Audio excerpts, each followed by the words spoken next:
This podcast is a member of the Voices of Wrestling Podcasting Network. Visit voicesofwrestling.com to hear the rest of our great podcasts, as well as show reviews, columns, opinions, and updates across the world of wrestling.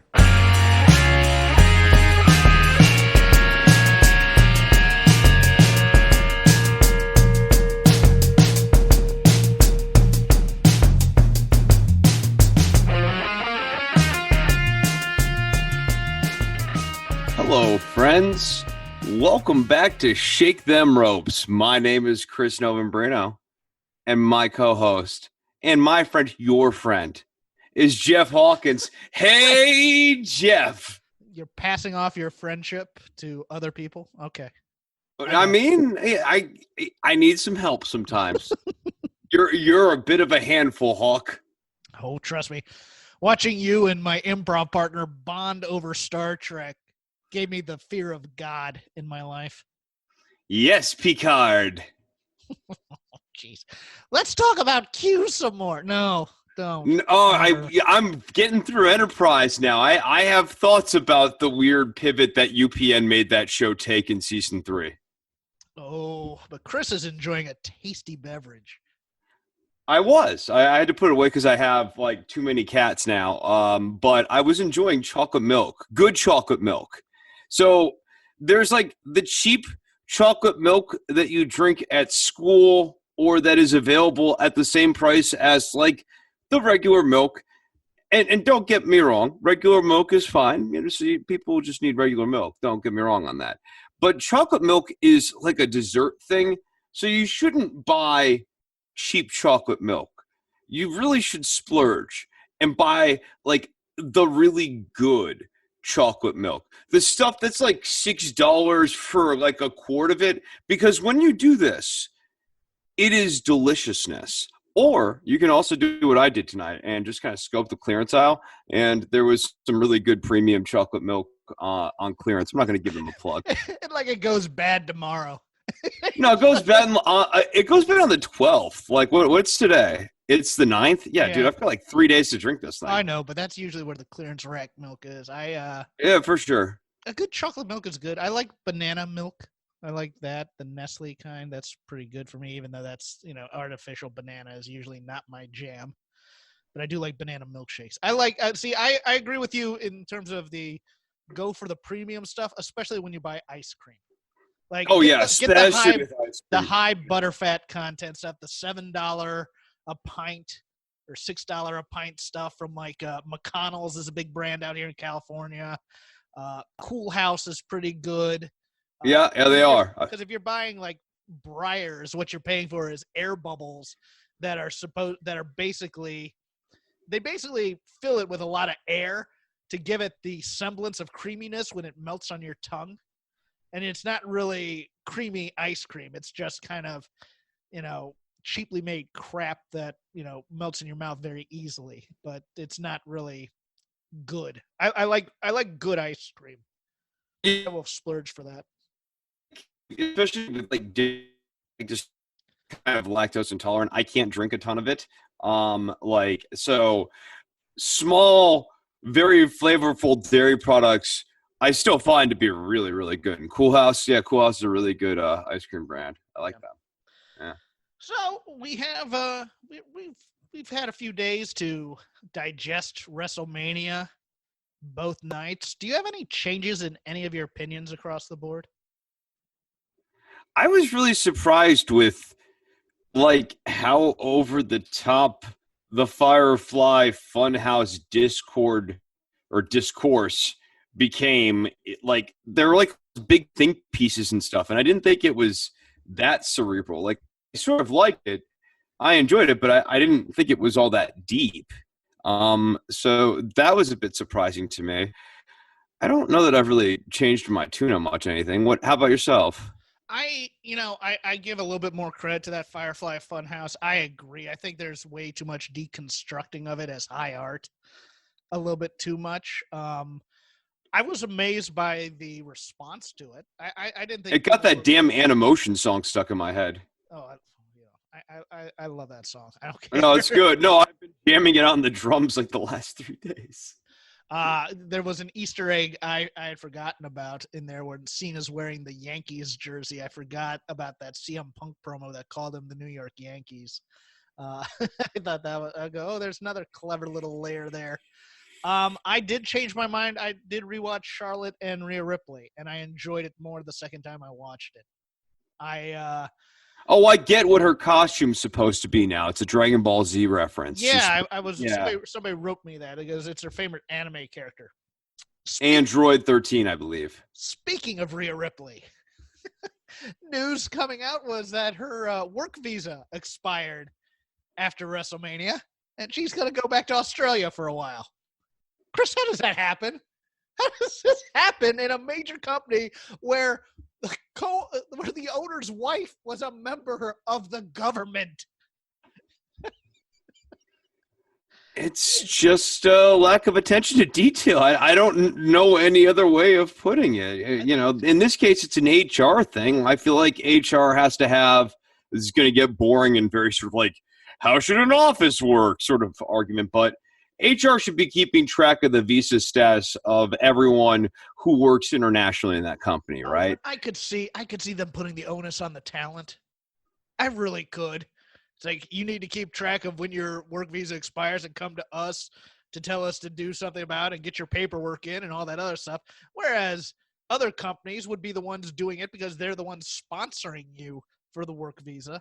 I'm guessing something happened, but I'm guessing it was one of those things where I think she can work in the UK without a visa, but she needed it when she got brought into NXT US, and it was only for a finite amount of time. But I'm just like, and this is one of these things where the company, because they choose to interact with all the performers on an independent contractor basis versus an employee basis, they're not keeping probably as good at tabs on this as they should. And you're totally right. I could see the psychology of the company being, well, yeah, the independent contractors should know that. They should know whether they can work here or not. Rhea Ripley's an idiot. She's not being professional. Now, we are talking a bit out of school because neither of us know, you know. It's conjecture, but it's sort of like what we kind of know WWE's history with other performers to be like, or sort of their disposition to be like in many different situations in the past. Was Randy Orton versus Edge the worst WrestleMania match you've ever seen? I cheated, right? Like, so I remember I fast forwarded through large chunks of that match because I was watching on a delay, and I was like, okay, it's punch, punch, kick, kick, walk, walk. I don't know that I could have sat through 36 minutes of punch, punch, kick, kick, walk, walk. Like, I mean, sitting on my couch watching that, I feel like at the end I would be at a point of hatred. But I've learned to not let myself get there. I don't think that's healthy. Because I like Edge. I think Edge still has things to give. I don't think that was a good usage of Edge. I thought that was too much hyperbole. That's actually a quote from Dave Meltzer. He was sitting there going, I think this is one of the worst matches I've ever seen at a WrestleMania. I was like, I get it was 36 minutes. I didn't think it was that bad of a match. I just thought the pacing was off and it could have been edited down a bit. I understand and completely agree with the comments of people who said it went on way too long, et cetera, but yeah, I mean, I think if you sat there with a notepad, let me put it this way, it wasn't Undertaker versus like Giant Gonzalez type bad. Yeah, but how long was Undertaker versus Giant Gonzalez? I'm not going to time that. So you can't just get on the air and make conjecture like that without timing out to Undertaker versus Giant Gonzalez. What's the price of oil? I don't know. Maybe I hold this show to a higher standard journalistically than that. I'm a broadcast journalist, damn it. No, but find out. No, I will find out for you. I think on my own show. Fine. No, the time matters, right? If you actually sat and watched it on your couch, dedicating your eyes to it, or even with like a notepad, taking notes and trying to recap a blow by blow, I think it would be really painful at the end of it to go, well, it was 36 minutes. And then you think about other matches that you've seen in the last 5 to 7 years that have been 36, 37 minutes. And you're talking about like Kazuchika Okada versus Tanahashi and Nakamura versus Kenny Omega and AJ Styles and like all these New Japan classics. And then Edge versus Randy Orton. And in terms of company for 36-minute matches, it might be one of the worst 36-minute matches of all time. All right. Undertaker defeated Giant Gonzalez at WrestleMania 9. Time of the match, 7 minutes, 33 seconds. I don't know if that includes introductions and walks down to the ring. But, yes, it was not as long as Randy. So you're telling me for the price of 5 Undertaker versus Giant Gonzalez matches, I could get 1 Randy Orton versus Edge? No, that's going to be the new standard right there. We're going to, on a scale from 1 Giant Gonzalez Undertaker to 5, and then they'll eventually have to go, ooh, that was 6 Undertaker versus Giant Gonzalez matches because it happened in Japan. Yeah, that's the new measuring stick for match lengths there. Like, what was it? 1 Undertaker versus Giant Gonzalez, 2, 3, 4. That's how you do it. 2 Undertaker versus Giant Gonzalez match. I think there's a healthy medium in between saying it's the worst match you've ever seen and just thinking it dragged on a bit. It was bad. It was long, and it would have been offensively long to watch straight through. But I mean, at a certain point, I have to imagine people, go and hit the bathroom or get a refill on their drink or something. They're at home, right? It's not. I think it would have been really rough to have been in an arena and watched a 36-minute Edge versus Randy Orton match that was worked similar to that style. Honey, I'm gonna go to the restroom. Let me know what happens. And you're coming back. They're still going? Like, how long were they planning on doing this in an arena? I'm guessing shorter because I'm guessing it would have been 2 nights. So I'm guessing that would have been cut time to about like 8 minutes or so, maybe 12. Okay, that would have been a lot better. Yeah. So our new Universal Champion is one Drew McIntyre. And they followed this up on Raw. That Raw was interesting. I'll tell you that much. I mean, you're giving Liv Morgan versus Natty, or not? Was it Liv Morgan and Natty, or was it Liv Morgan and Asuka? It was Liv Morgan and Asuka. Got like three segments, but you follow up Drew's big win with the Big Show coming out and demanding a match. Why did they do this, Chris? Why is the first competitor for a new champion that they're trying to make into a star some guy that's been in the company for 20 years that doesn't have that clout? They did this with Daniel Bryan and Kane too. Remember the big monster movie when he and AJ got in the limo and they're being chased by Kane? This doesn't get over your new champions. Do they not care about him, or is this just Vince being Vince? I think this is Vince thinking he's doing Drew a favor here. Well, see, Big Show is bigger. Right. No, it's really weird to have. I mean, I know that they flip him from heel to face sort of all the time, but as you're pushing the Big Show on Netflix right now, I guess I don't see the point in having him work as a heel. Oh, that's so good. Yeah, because the last time we saw Big Show was, 4 weeks ago? Maybe 5? When he's teaming with Kevin Owens and the Viking Raiders and that crew taking on Seth Rollins and his crew. And then they just decided to turn him heel. He comes out. Drew doesn't take it seriously. He has this like weird look on his face as opposed to being concerned at all. They're making him that they do this. They did this with Roman a few times where they didn't know which kind of champion he was going to be. Was he going to be a ladies' man? Was he going to be cocksure and just doesn't care about himself or doesn't care about things? The smart alecky type. Was he going to be the alpha male who was like the tough guy? Was he going to be the ladies' man? I think they don't know. I got to be honest with you, because he comes out and and Drew is doing his best CM Punk impression with the weird, take a look at this guy, get a load of this dude type face. And then Big Show challenges him and he backs down. He goes, no, I don't want to fight you right now. I just got done fighting Brock Lesnar. Everything just hit the wrong beats for me on this. Yeah, I don't know who Drew McIntyre is, and I don't really know what motivates him.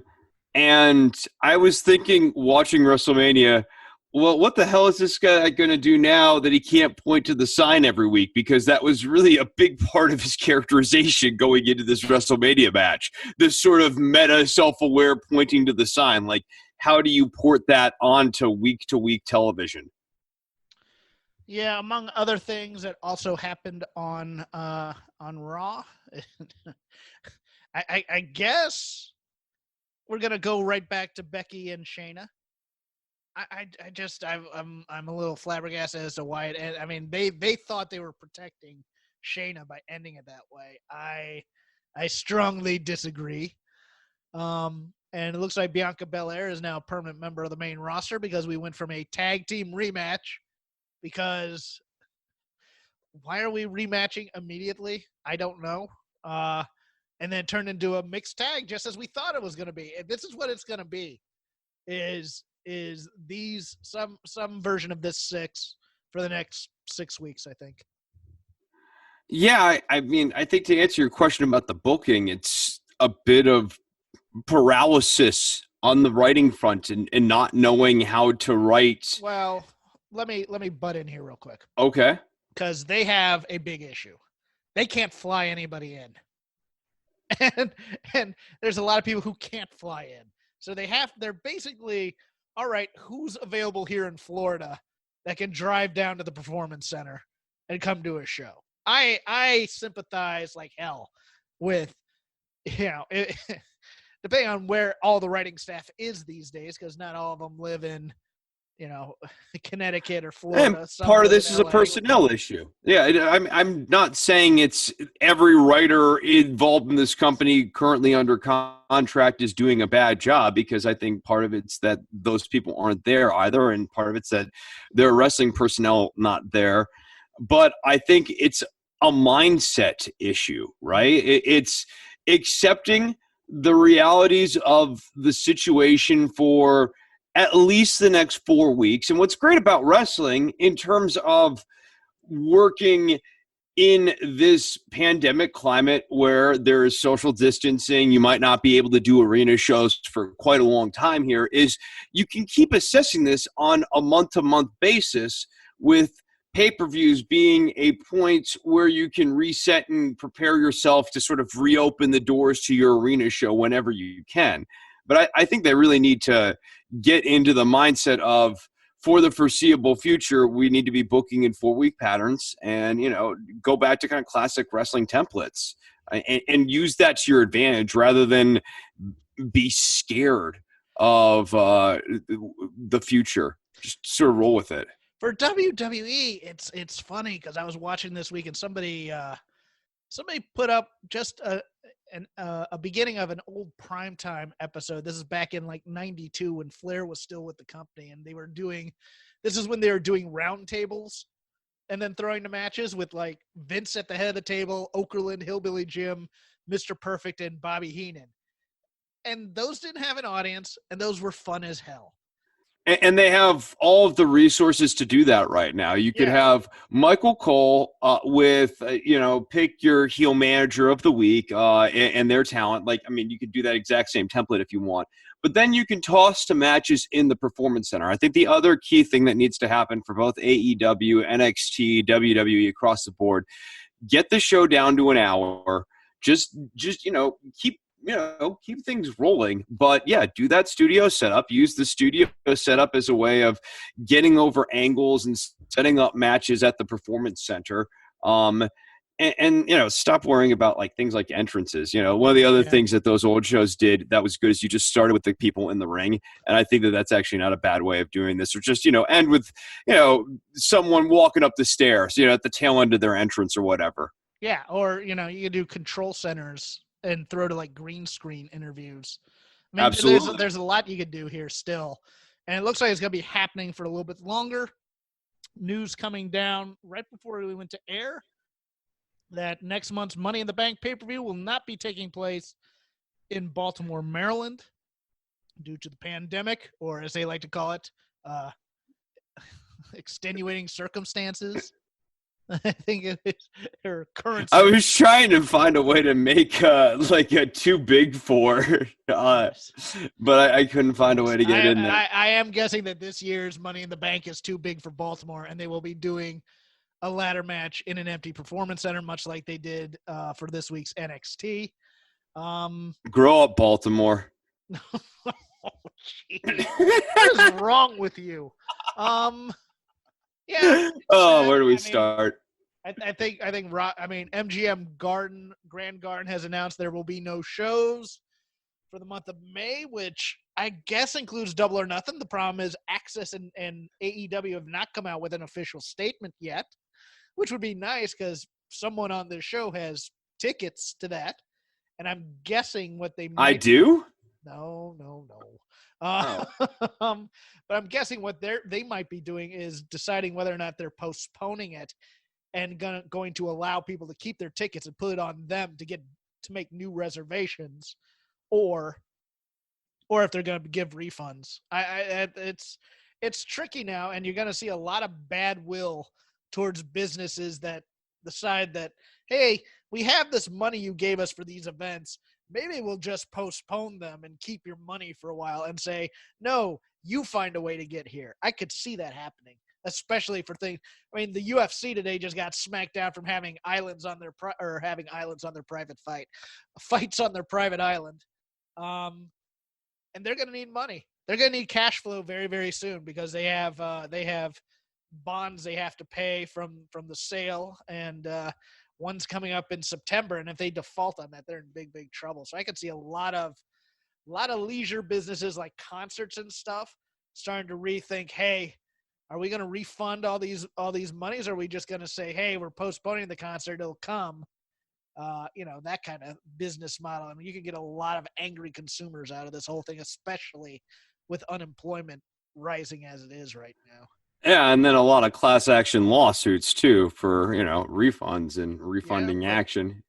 But you know what? They'll take their chances in court versus paying you. Back. No, for sure. It's just, but it's not a great proposition either way. You're still having to pay legal fees. So no, this is just potentially a very bad situation. But going back to the studio wrestling thing, AEW could also be pursuing that a little bit, and this is a very low overhead sort of show for them to produce, and I think it can be produced in a very entertaining way. And I was thinking a little bit, going back to Lucha Underground, right? Some of my favorite stuff on Lucha Underground were the vignettes, and there were no audiences in them either. Yeah, that's true. There's a way to make entertaining wrestling without having an audience necessarily. You're not going to get the same big arena vibe or whatever, but I think you can make an entertaining, watchable 1-hour product that can keep people entertained, especially if you have good screaming and yelling at the news broadcast table segments. People love those. People have always loved those. Destroy a TV set.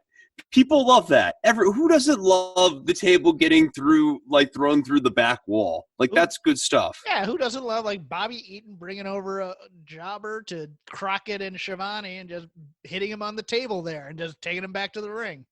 There's a lot of this. I think AEW and NXT do deserve kudos. They're doing something interesting. They're really mixing in these great matches with squashes as well. I'd like a little bit more on the interview front to go with the squashes, but because we have this lack of crew, we're getting a lot more squashes these days on TV, and I'm kind of digging it, Chris. I like the squashes. I even like the Rollins squash. I thought that the squash was well chosen. It actually made sense for where Rollins was. But I need that post-squash promo. That's what I need. I need that. I just beat a young man up there and took all his dreams away. Or that kid has heart. He'll be back someday. I guarantee it. But let me tell you something.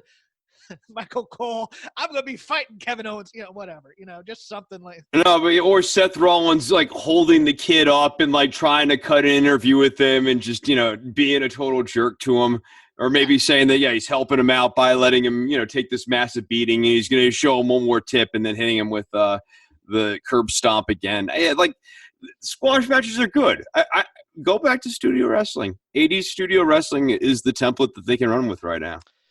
Interesting doings this week in the NXT AEW quote-unquote war, if you're going to choose to call it that. NXT, 693,000 viewers, 0.19 in the coveted 18 to 49 demo.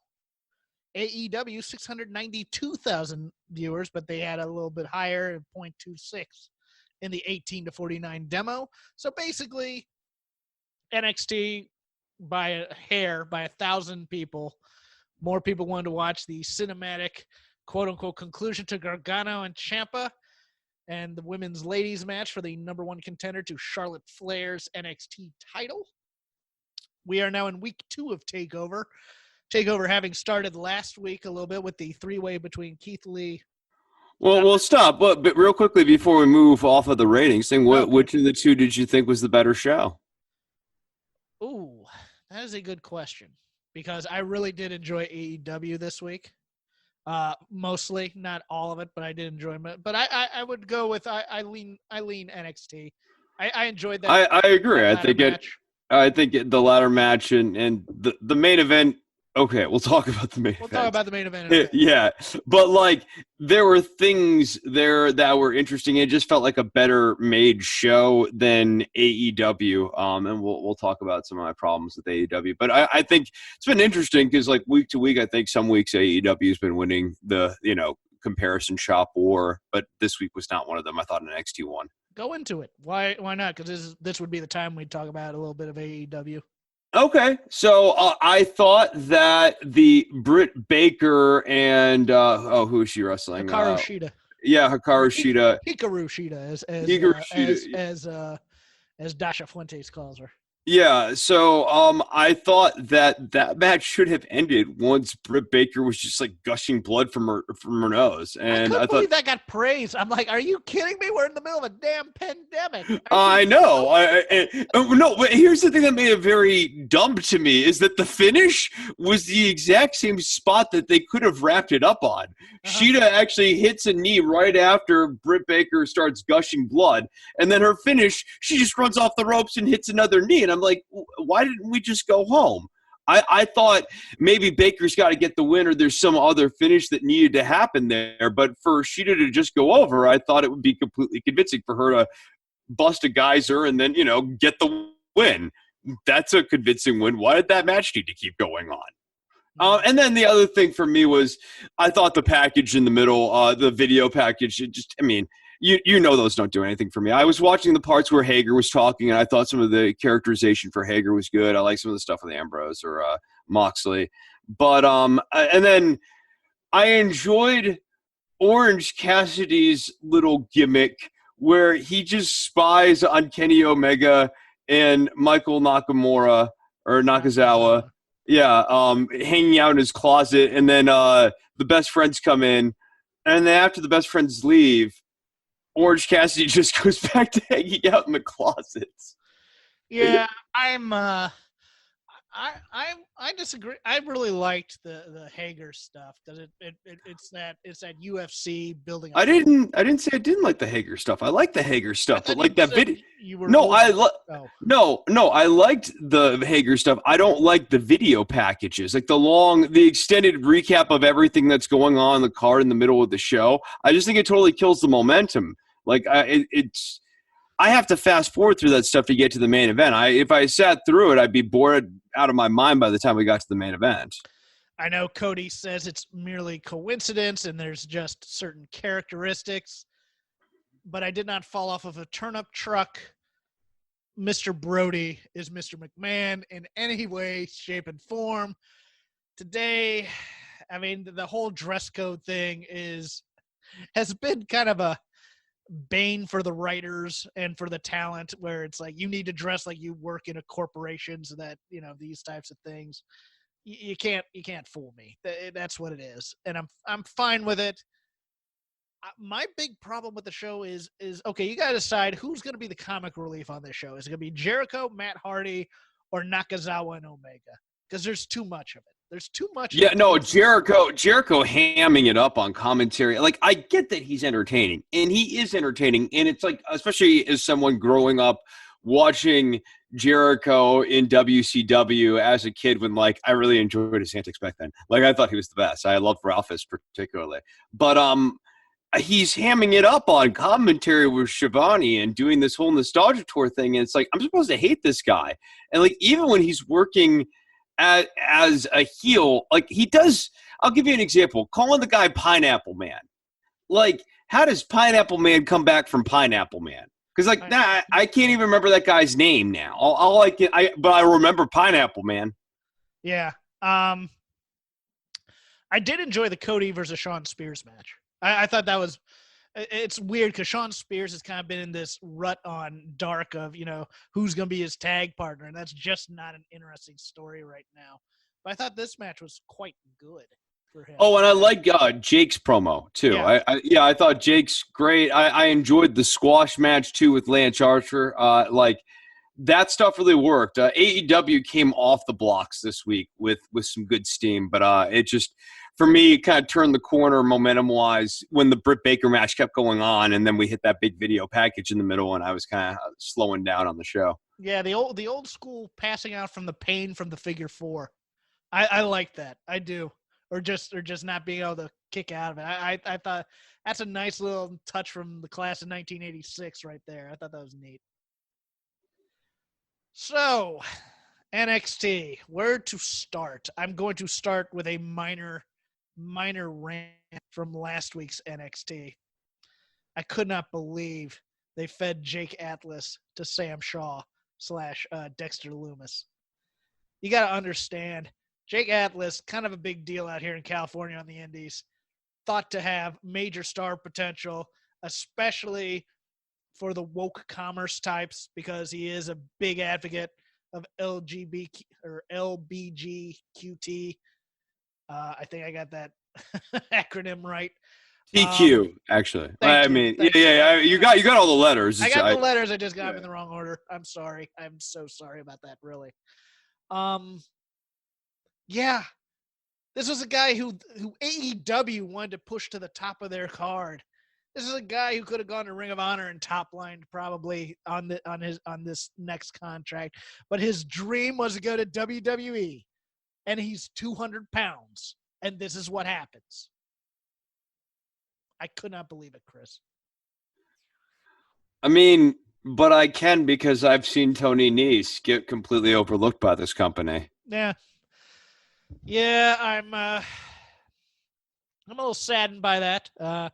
Especially because I don't know what they're going to do with Dexter Lumis. I mean, I thought he was okay in that tournament they had, and he has an interesting character, somewhat a little creepy, but man, he's been around for a while. And if he's just going to be a guy that he's always been a guy with a few spots too. He's not really been a long match guy. Yeah. A few cool spots. He can, he does like a over the top ropes dive that looks really good. Like, he does some. You hit your mute button there, Chris. I hit my mute button there. I've been told I hit the mute button. I know he's worked a few different. I think I hit it with my elbow in that case, but he's worked a few different characters along the way, and he can do some things like that over the top rope tope. I'm not sure what got muted, what didn't get muted, so I just want to make sure I hit the spot. But I've always felt like Sam Shaw, Dexter Lumis doesn't really have like a 20-minute match of any note. He has Big Bubba Rogers charisma. He looks like a bodyguard, and he should. No. Whoa. Ray Trailer's like one of the all-time underrated big men. That guy. No, hold on. I'm not saying Big Boss Man Ray Trailer. I'm saying Big Bubba Rogers Ray Trailer, where he was just a rookie in a suit, and he'd go out there and he'd have to do like 40-second squashes or something to that effect. He wasn't out there long. He was out there to have a look. He was out there to get over as Jim Cornette's bodyguard. That's Okay. All right. When we say, I mean, you could have said anyone other than like the Guardian Angel, and I would have known that you were talking about the Big Boss Man or Big Bubba Rogers. So your number one contender for the NXT Women's Championship is now Io Shirai, having beaten Chelsea Green, Tegan Nox, Dakota Kai, Mia Yim, and who am I leaving out? Oh, Candice LeRae for the title. I enjoyed this match. I think there were a few, there's those few of those. Here's the big choreographed spot here that we're gonna do. The Robert Stone brand and Chelsea. A lot Green. of Robert Stone in this match. They have to take the falling off the top of the ladder onto the rope spot, which I find always somewhat dangerous. A lot of carnage for an empty arena match. Sure. Yeah. Dakota Kai sending Tegan Nox through that table. Tegan Nox again. That's the note I wanted to hit on this one. When Tegan Nox does the whole limp body like she died thing, she's fantastic at that. She's fantastic at dying on TV because it's just like everything goes limp and she's out. There's no like shaking. There's no convulsions. There's no eye open to see if anybody's watching. She just dies there, and it's fantastic. I like Dakota Kai. I like Tegan in this match. I thought Mia Yim was especially tough.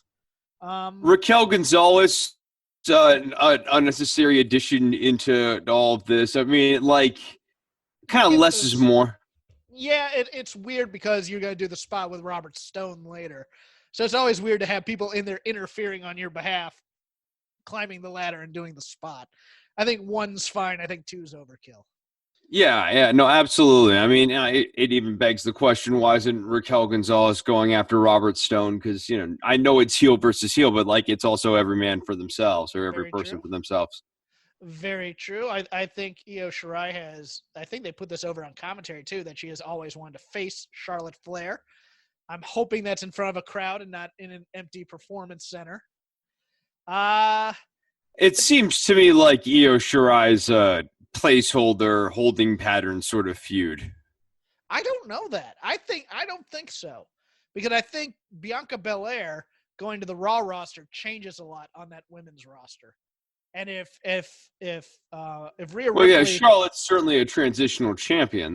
Because they obviously would want to get her back onto Raw or SmackDown as soon as possible, but they need to. Io's the biggest star in the women's division right now because Rhea Ripley's out of the country and Bianca Belair is gone. So, who else would you transition it to? But I don't know. I guess it also then depends how you present Io and Charlotte, because Io was essentially being a heel at the end of that match, and Charlotte's been working as a heel. Yeah, well, here's the funny thing, Chris. Io is the most over performer in that performance center when there's a crowd. Yeah, no, I know, but they don't have to worry about, or quote unquote, don't have to worry about that now because there's no audience. But it gets better. The company thinks Charlotte is a babyface. Oh, right now they think yes. that right now she's being a babyface right now. Yes. Going into the Rhea Ripley match, she was the underdog, and Rhea Ripley. There was no heel face dynamics in that. That was two baby faces going to war. Oh, I see. Which is absolutely ridiculous because you listen to her promos and all she does is they were cut not people down. baby. Yeah, they were not sympathetic. I'm rooting for this person. Only a dick would be rooting for Charlotte Flair to cut down young Rhea Ripley's streams.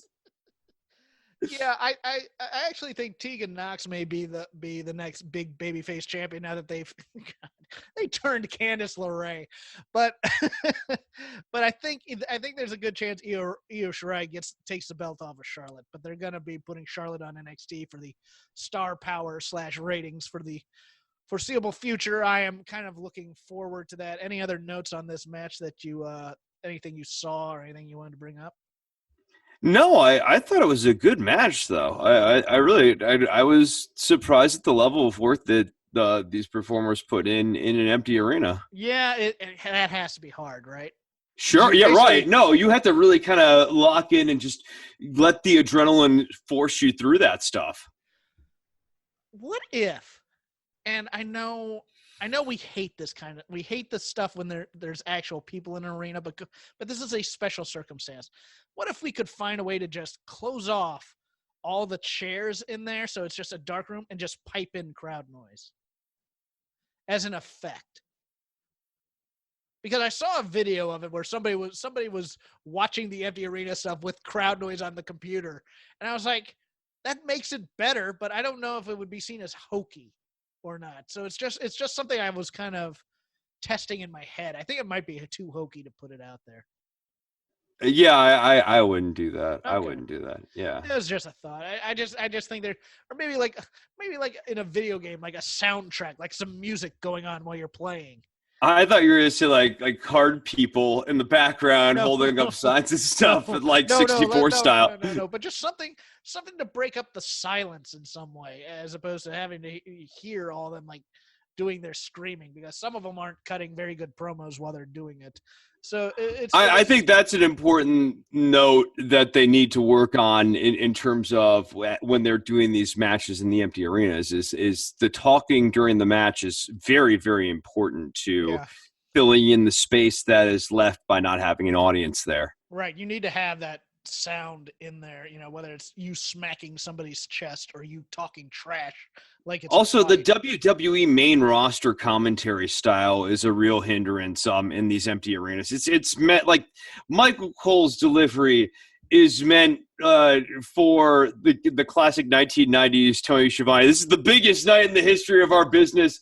The arena is really pumped tonight. We're really excited to be here. Like Cole's still kind of calling the matches like that, and like Morrow's call felt better. Yes.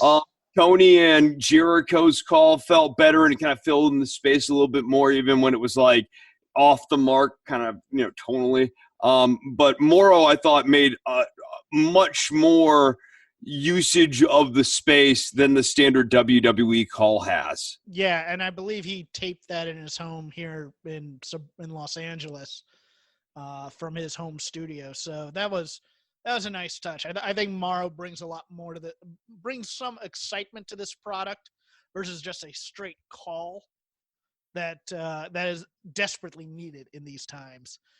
But next we get to Vince McMahon Productions presents, in association with NXT Full Sail, the grand epic known as Gargano versus Champa. One last match. No, one last beat. One last beat. I had said before that I was concerned that these very cinematic type of things had a certain breaking point, and that if you did one on both nights of WrestleMania, that might affect your love of this Gargano Ciampa match, and for me, it did a little bit. Oh, okay, but the thing is, I didn't hate the match. I didn't hate the match until we got until to the end, and things got really, really hammy. Like once we spilled out to the outside, you had Vanguard 2 shooting stuff on top of the truck, and we had done the top of the truck thing with Edge and Randy Orton at WrestleMania. The match overstayed its welcome, but I liked the lighting in the ring. And if that match had been in the ring more, I liked the big overhead, really bright, saturated lighting. I thought that was cool. I really did. But then the ref was kind of overacting a bit, and it just I had a bit of a problem with Drake. I did, and I love me some Drake. But the referee is only here to count the fall. Great. That's what I want. Don't get, oh, come on, guys. You know what my favorite line is that WWE refs say all the time? Knock it off. It's a total non sequitur in a wrestling match. Okay, so. Especially in a no DQ wrestling match. So Triple H sitting in the ring as both guys come in from opposite doors, conveniently, because. How did they not get the rights to Michael Jackson's Beat It? This is totally had that vibe. Hey, both you guys are going to arrive at this building. I'm hoping they gave them separate entrances that they had to park in. but he's, just Triple H chewing scenery here, going, all right, as soon as I leave, it's on. I'm like, why aren't you saying to watch this fight? This is your company, fool. I would just grab a seat somewhere and just watch. Just watch these two go at it. And just have him sitting there, maybe a little smile on his face or something as it goes. The match itself was great.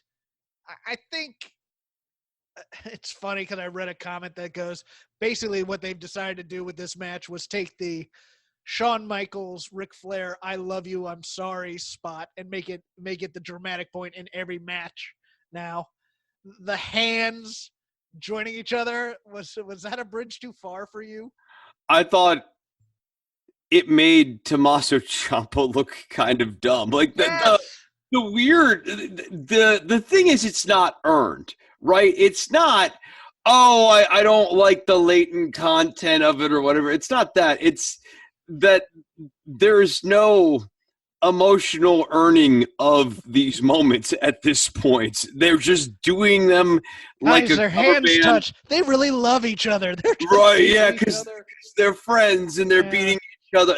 And even when Candace comes in, it is a narrative non sequitur. Like if it was earned, I would be there emotionally with them, and I would be, feeling the feels and all that stuff. I'm totally that kind of sappy, emotional kind of guy when I'm watching a good narrative. But this is just, it's the notes that this band plays for the sake of playing these notes without any understanding of why these notes are being played. I'll tell you what I like about it, and this might be going way too much in the weeds and way too esoteric for a wrestling program.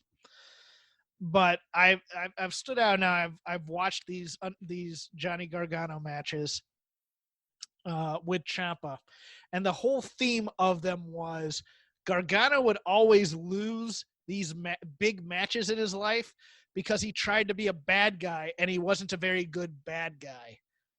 On this match, he learned how to be a proper villain through his wife, and Ciampa is a terrible good guy. He doesn't know he suffers from stupid babyface syndrome.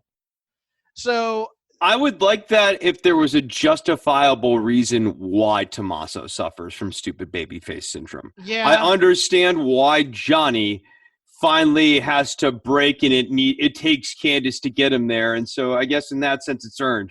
But Tommaso's stupid babyface syndrome in this case has not been earned. It hurts the Blackheart gimmick.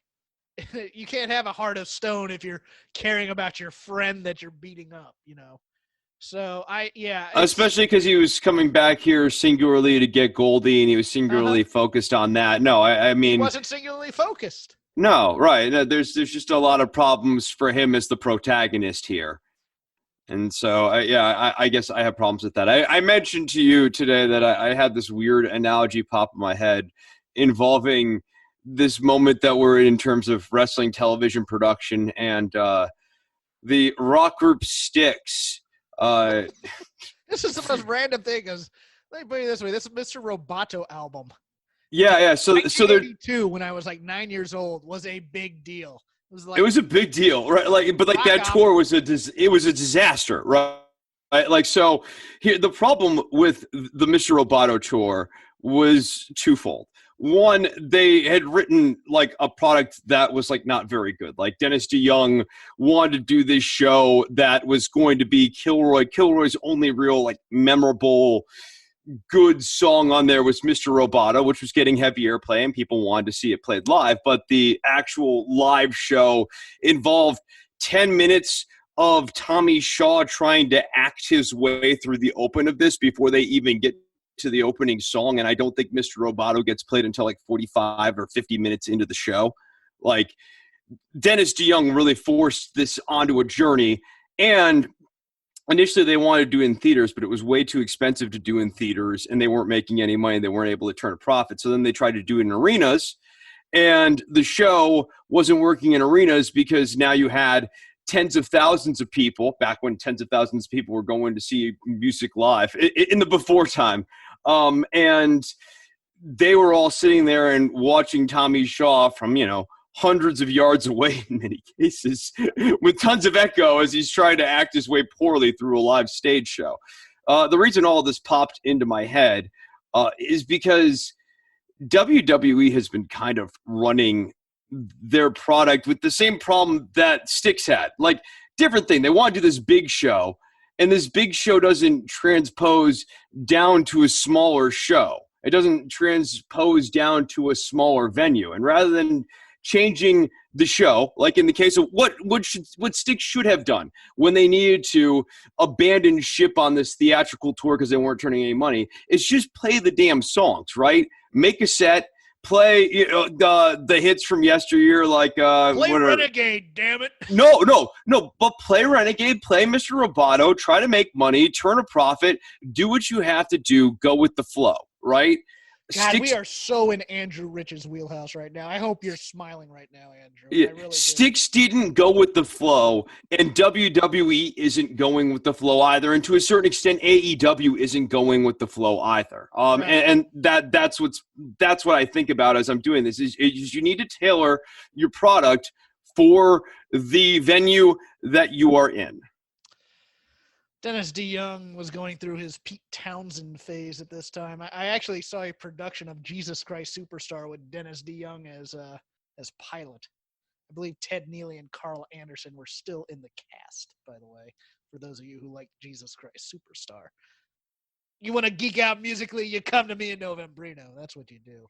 Yeah, no, I will throw down some music. I will absolutely throw down some music. Yeah, I didn't like the Candace turn. I got to be honest with you. I was kind of hoping she'd kick both guys in the balls and walk off, and that would be the end. Yes, right. I was actually thinking that was going to be the end, and I would have been more narratively satisfied with her just hating both of them and them having to slowly turn face again, realizing that they have kind of broken each other down. Like it does no good for them to keep fighting each other, which is also the truth of where we're at on a meta level. Yeah,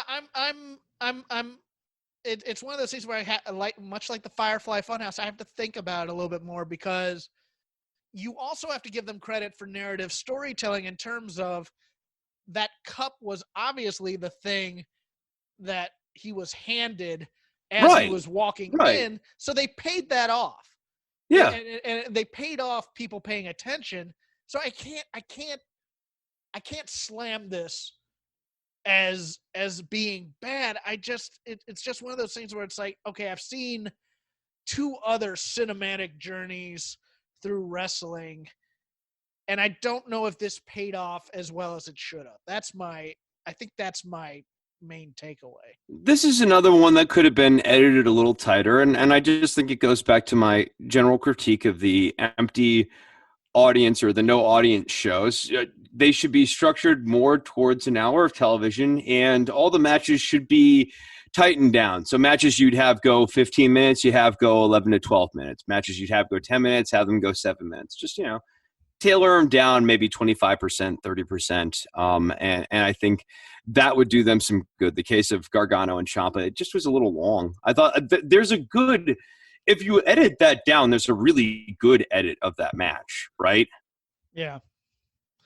The other thing, we had the squash match. We had the Mr. Malcolm Bivens' team coming out. Yeah, versus Everrush or Evertide or whatever. Everrise, yeah. Who I have a strange love for them. I do. I like them a lot. They're like, Martel or whatever reminds me a little bit of like Scotty Riggs from back in the day. What they remind me of is the first time that they put out the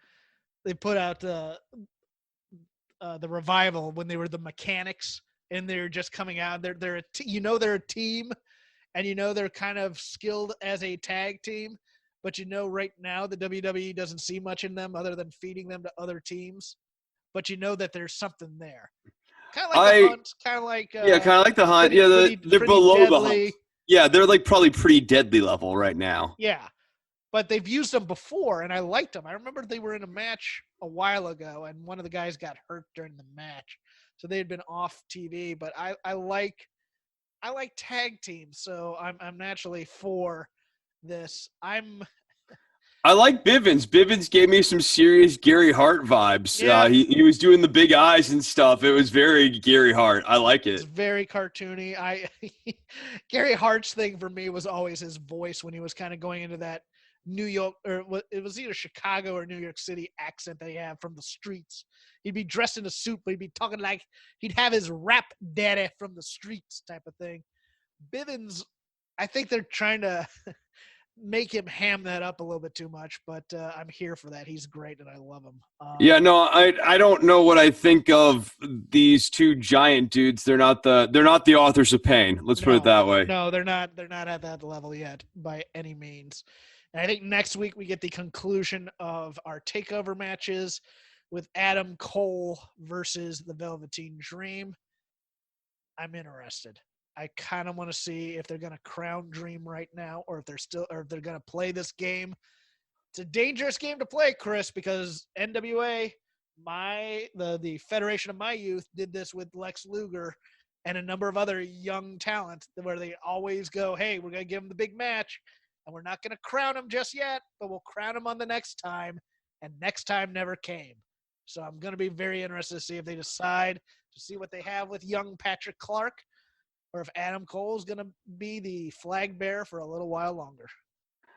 Yeah, I could see this going either way. I want to say they do Velveteen Dream, and I think that one of the things with Velveteen Dream and the empty arena setup is you can play to some of the cinematic qualities of Velveteen Dream and do some interesting edits to maybe make some more memorable spots here. Like, well, that's what I've wanted. Oh, there was an edit in the ladder match that made me laugh. It was like someone did a big spot, and then all of a sudden you see them in an angle through a table where it wasn't, or through a ladder that wasn't really how they fell or whatever. I'm just like, come on, guys, we need some continuity on this. But please, sorry, go ahead with your point. No, that's really all I've got. Is I would say put the belt on Velveteen Dream, but it seems weird to do any big title changes at this time, with kind of them not having real good narrative energy going right now. Yeah, that's going to do it for Shake Them Ropes. I'll be interested. I may watch SmackDown because Aunt Pam will be on there, but other than that, I'm not really – I don't want to see who is King Corbin going up against next, or what's going to happen with Otis and Mandy. So we taped this a bit early because TakeOver was the big thing this week. You can follow me at Crap Game 13. You can follow Chris at Chris Novembrino. You can follow the show at Shake Them Ropes. We are a part of the Voices of Wrestling family at Voices Wrestling. VoicesOfWrestling.com. Please come enjoy all the shows on the network, the flagship, everything elite. If you like your wrestling a little bit off the beaten path, we got a show for you, because God knows there's more shows about Japanese wrestling than I can keep up with. Chris also does other podcasts that are non-wrestling related. He's going to tell you about them now. Yeah, and I've got an extra plug this week. So there's Don't Worry About the Government, which you can find at DWATG on Twitter. Don'tWorry.tv is our homepage, and we're on iTunes and Stitcher. My other show is called the All in the Family podcast, putting out shows intermittently. I'll probably have another taping session with Lindsay here in the next few weeks, but we taped a few about a month ago. But the other thing I wanted to plug today is, have you ever wanted to learn a musical instrument? Are you sitting at home right now and not doing much because you have to shelter in place, and you've got a webcam and you're all set up for that? Well, I work for a company called Taylor Robinson Music, and we do webcam lessons. So if you're interested in doing music lessons on guitar, bass, or drums, we have instructors, and I'm teaching all the guitar and bass lessons. So if you want a guitar/bass lesson from yours truly, go to TaylorRobinsonMusic.com and go and check out what we do over there. Cool. Hey, I might be taking a lesson soon.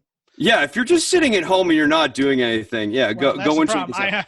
I am doing something. I still have to put in 50+ hours on my computer, but I have a bass that's been gathering dust that I need to relearn how to play somehow. No, we have really good web camera software. Like I don't want to get too on my my plug here, but we were actually, I'm in the process of working with everybody on getting our web camera stuff upgraded. Like, we have a whole platform built for this. So if you're looking to learn at home, we have the ability to do that for you. Cool. Well, that's all for us. Have a good weekend, everybody. Continue to stay safe. We're getting better, but we're not out of it yet.